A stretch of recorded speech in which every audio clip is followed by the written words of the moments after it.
and the main Ah, character is To Have and Have Not, which is based on which is it was originally just directly based on, but then became looser and looserly based on a an Ernest Hemingway short story.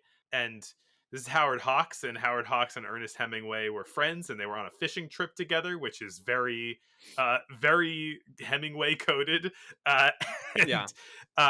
and he was And I assume they might possibly have been partaking in some alcoholic beverages, but that might be assuming too much. Howard Hawks is like, I could make a movie out of your worst story, which is To Have and Have Not. Uh, and what a pitch. This movie, Yeah. uh, Harry and Steve are fishermen living in a hotel in Martinique who take on various boat related odd jobs.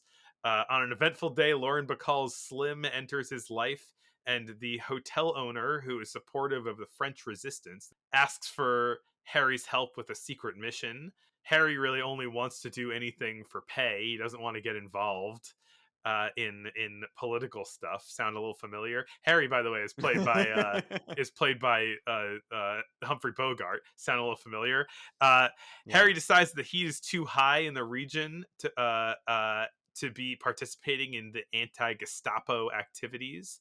But as kind of things unfold and the tension gets higher, more related to what's going on in the hotel, Slim and Harry also get closer and they get more involved in the resistance. And he eventually agrees to carry out the mission, which is to pick up two operatives off an island and deliver off somewhere and eventually deliver them to Devil's Island so that they can start a prison break and get the kind of the French resistance fighters up and going to defeat the. Devil's Island, where Dreyfus was held during the Dreyfus That affair. is taking it way back to some early 1 week 1 year episodes where we saw Devil's Island. I believe we saw Devil's Island in uh, Yeah. the Well, Méliès we saw version. a painted backdrop that Méliès painted of Devil's Right, of Island. course. This movie is very similar to Casablanca. I mean, yeah, it has real sort of like off-brand Casablanca vibes. I think my letterbox review of this movie is "We have Casablanca at home," It's which I think is maybe a little unfair to the movie because it is, on one hand, I do think the movie is trying to be that a little bit. I think it is very much a sort of like Casablanca worked. Let's just do that again in a different locale with like slightly different cast and like setup. Although I do think so much of what works about Casablanca, because it's so similar, because it doesn't work as well in this movie, it makes this movie feel worse. Yeah, so here's the thing. When I saw Casablanca, I Mm. on Letterboxd, I gave it 4 out of 5 stars. And then when I saw this movie, I gave it 4 out of 5 stars, and I was like, "You know what? That's not right." Like I went back and Mm. bumped up Casablanca a little bit because I did have fun with this movie. Like Yeah, I think that I mean, it's a Howard Hawks movie. It's fun. um this is definitely smaller in scope and like kind of less Hmm. emotionally charged. Got a bit of a lighter touch than Casablanca. um but like and it, if it weren't tackling like all the same themes with some of the same Mm. actors, it would not be a problem. But yeah, but if you take this movie on its own, it's a fun time. It suggests lightly some of the things that Casablanca feels vigorously about, uh, Hmm. but also it's like, hey, there's a guy that's drunk all the time. We get some fun bits out of that. Like there's like it focuses a lot more on like the banter between people and like the interplay with the characters. um I think it's like the light and fun version of Casablanca. Yeah, it's definitely feels less like a sort of like arch drama Like Casablanca feels almost like this epic, even though it takes place in a bar like 90% of the time.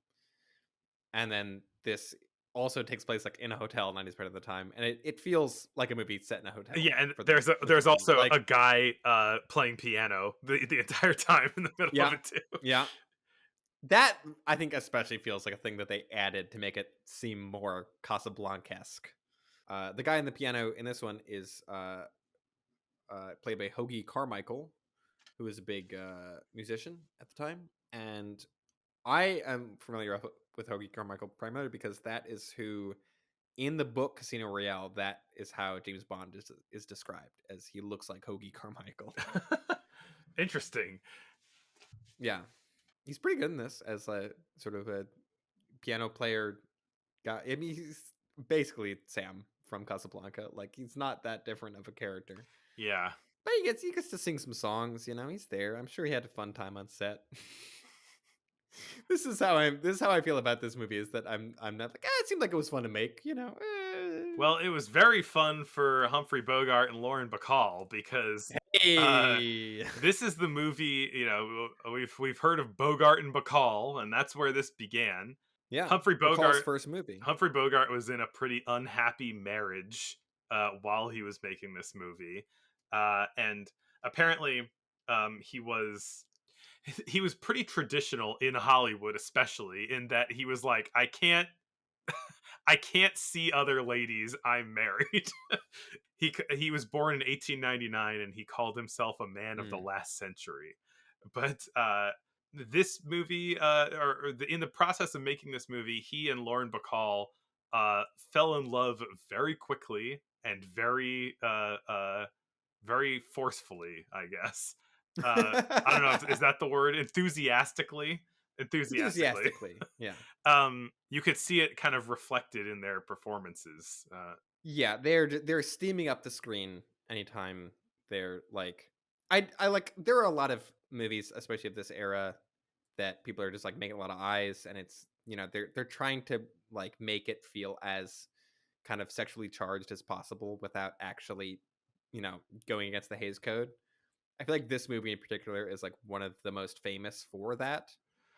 And I think it helps that the two actors are actively being like, "Oh my god, look at this person!" Like, I do feel like that the actual sexual tension is palpable on screen. Yeah. Especially in one of its most famous lines, which I wrote this down. I did not know that it was like a famous line from this movie, but I was like, I knew that it was I was famous like, line holy from this movie. shit! Like, did they just say this? Where she's like, oh, you could just whistle for me if you need me, and then she's like, you know how to whistle, don't you? Don't you? She calls him Steve. She's like, you know how to whistle, don't you, Steve? You just put your lips together and blow. And it's like, oh my god! Like, I feel like that's one of the main examples people use of like how movies got around the Hays Code. Is like, look at Lauren Bacall talking about blowing whistles in To Have and a Have Not. So yeah, that definitely, and it's funny because it's like the movie puts such an emphasis on it too. Like, she takes a long pause. It does this like dolly in on her face. And then it cuts to Humphrey Bogart being like, okay. And then he does a wolf whistle, newly minted, named wolf whistle after the wolf in Red Hat Riding Hood. I do feel like that. I mean, that scene in particular, but like throughout, they're just like looking at each other from across the room, and you're just like, damn, movie, okay, I see it.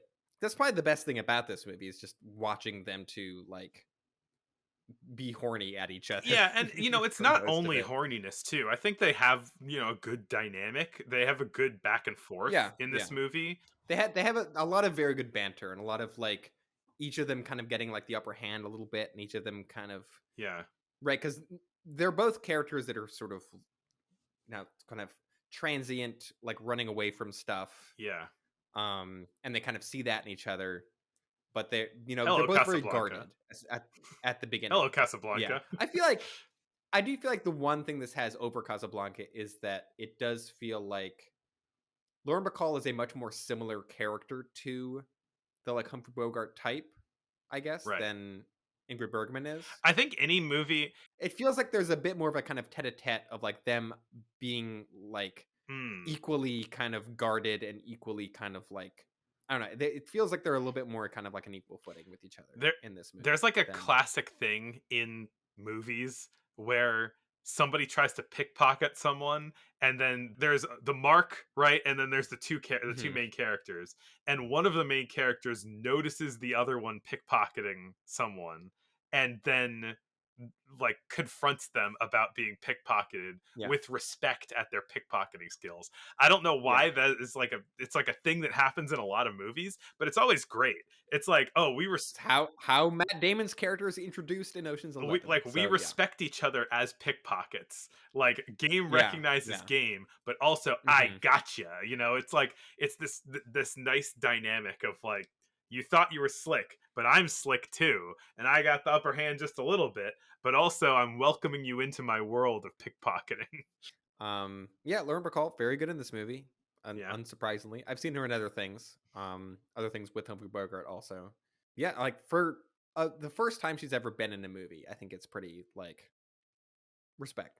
Like does a very good job and like holds her own against a much kind of more experienced, well established actor also. Hmm. Also gets to sing. That's always fun. Yeah. Bogey not doing a lot of singing in these movies, sadly. Although maybe it's a good thing. Maybe we don't want to hear his singing voice. I don't know. Um, He's got a weird voice. We'll say that.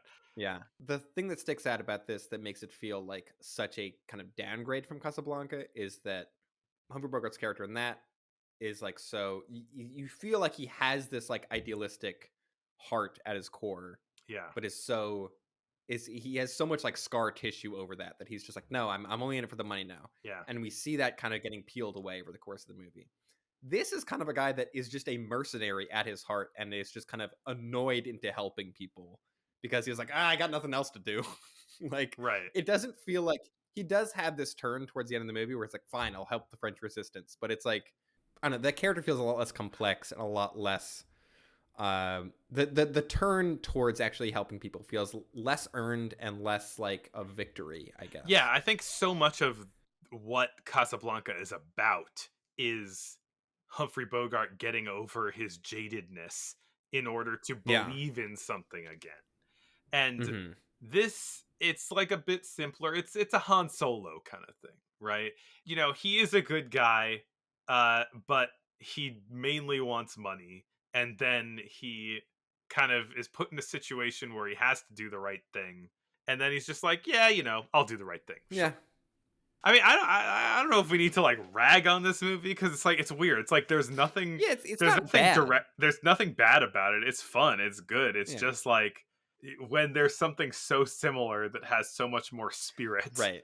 It almost feels kind of like a sequel in that way where it's like we just did this and it was so much better the last time that like this isn't bad, but it's just like it suffers so much in comparison. Yeah. Like there's kind of like off-brand Peter Lorre in this movie. There's like off-brand Sidney Greenstreet. There's like so many of kind of Yeah. like similar types of characters that are just less interesting and less fun than in Casablanca. So I'm just like, oh, all right. But this does have the addition of a fun gimmicky boozer wino, what do they call him, rummy.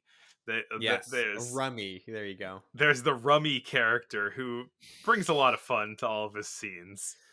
Sure. Yeah, I'm sure Hemingway had a lot of personal experiences he could draw on. I have no idea if that character's even from his story. It probably isn't. Like Hemingway, as we were talking about, a lot of Hemingway vibes in this. That you know, Mm. being fishing, but also Yeah. like the first shot that you see inside of inside of, oh god, what's his name, inside of Harry's room, there's a bunch of pictures of like muscly boxing men on the walls. It's like Very, very, there's very just like Hemingway. very masculine stuff Yeah. going on. Yeah. It is also weird. So Humphrey Bogart's character's name is Harry, but people call him Steve as like a Yes. nickname. Why that is, I don't know. I mean, I know It's kind of the behind the because scenes reasons why, but within the world of the film, I don't know why. Right. Yeah. I think it's probably just because she is trying to mess with him because she told him not to call her Slim and then he did. And so she's just calling him something else Mm, also. mm, One kind of right. side behind the scenes thing is that, like, the rights to the original story were sold for some reason to Hughes Tool Company. Drill bits. Yeah. So like a tool company owned the rights to the book. Then Howard Hawks bought the rights from them and then sold them to Warner Brothers. Hmm. So because Howard Hawks made a whole bunch more money selling the film rights to Warner Brothers than Hemingway made selling the book rights to the Tool Company, that Hemingway was mad and didn't speak to Hawks for 3 months. Oh wow. I mean, I have to assume that it was bought by Hughes Tools basically because Howard Hughes wanted the rights to it, maybe to make a movie. I don't know. Oh, like oh wait, Hughes Tool Company is Howard Hughes Tool Company, I'm assuming so. That's why I made my very astute drill bits joke. an American manufacturer of drill bits. Howard Drill Hughes. bits. Okay, all right. Well, that makes some more sense then. I'm gonna buy the story. I'm gonna make a film out of it, not make more drill bits. Show me all the blueprints. Show me all the blueprints. Show me the blueprints. Wow, we watched this movie just recently, and yet I can't remember. Well, there's a bar they go into called Bar du Zombie, which is very Great, cool. great. I want there I to want to be a go there. I want there to be like a Haitian voodoo bar called Bar du Zombie. It would be incredible. There's a tiki bar in Brooklyn that I've gone to multiple times called the Zombie Hut, Mm. which is great. It's like absurdly affordable. The drinks are big and very good. Like Absurdly affordable is big for that's like a big deal for a tiki bar. Those are typically not right. It's affordable. I don't associate them together, and this is like you can get like a big drink full of rum for like not that much money. Especially like for Brooklyn too. These it's like not. It's like only $18 for a cocktail. No, I'm saying it's like $8 for a cocktail, which is Wow. like crazy. Yeah, that's crazy anywhere these days. Yeah. Unless it's a really divey place and it's like a well, it's like a you know rum and coke at the well. Yeah, and I mean, not to make this whole conversation about the zombie hut, but it's like it's got good atmosphere. They have a huge backyard. It's a good spot. The first 1 week 1 year fan meetup at the Zombie Hut. You know what? Yeah, get in the comments. We'll make it happen. I love the zombie hut. Shout out to the zombie hut. I'm just trying to like think of some other kind of random stuff going on. This has like a vaguely anti-fascist kind of thing going on, like Hmm. Casablanca.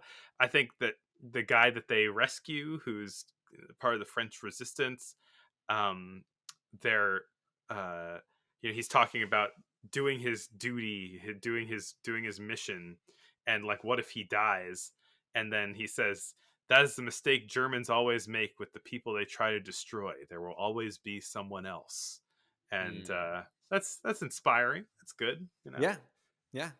Much like watching Casablanca, I was very into this movie's overall anti-fascist kind of messaging. Hmm. Always up for some of that. And yeah, that I think that moment where he says that is like one of the few that like really kind of rang true for me, where I was like, oh, this is a good moment. Yeah. Also on the boat, um, there's a big kind of fishing chair rig that is just like the one in Jaws. So that I Yeah. thought that was fun. Yeah.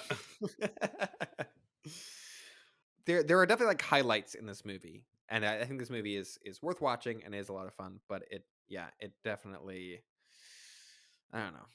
You know what it I is? wasn't that crazy about it.